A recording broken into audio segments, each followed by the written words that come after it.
தம்பி, இங்க இயற்கை விவசாயி அண்ணாமலை வீடு எங்க இருக்கு? அண்ணாமலையா? அவங்ககிட்ட நீங்க கேக்குறீங்க? இல்ல, அவர் வீட்டுல ஒரு 50 மரம் இருக்கு, அதை வெட்ட சொல்லி கூப்பிட்டாரு, அதான் கேட்டேன். ஏந்தல ஆல்ரெடி வெயில் 100 டிகிரியை தாண்டி அடிச்சிட்டு இருக்கு. அந்த ஆளு சொல்றான்னு இருக்கிற மரத்தை ஃபுல்லாக வெற்றியில அதெல்லாம் நியாயமா? நான் என்னப்பா பண்றது, என்னோட வேலை இது. வீடு எங்கன்னு சொல்லுங்க, நான் போயிடுறேன்.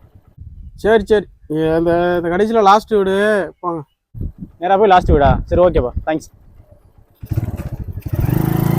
அண்ணே, என்னண்ணே அவரு ஃபேஸ்புக்லாம் மரம் வளர்ப்போம் இயற்கை விவசாயம்லாம் போட்டிருக்காரு. இப்ப அண்ணா அவர் மரத்தை வெட்ட போறாரு. நீ என்ன நினச்சிக்கிட்டு இருக்க? ஃபேஸ்புக்கில் போடுறதெல்லாம் உண்மையிலே ஃபாலோ பண்ணுவாங்கன்னு நினச்சிக்கிட்டு இருக்கியா? அதெல்லாம் ஊரே ஏமாத்த போடுறதுடா.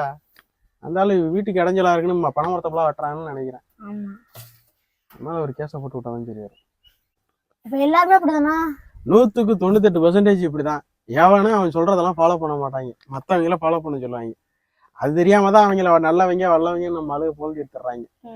நாளைக்கு அவன் வீட்டில் 50 மரத்தை வெட்ட போறான். மிஷினோட போயிட்டு இருக்கான்.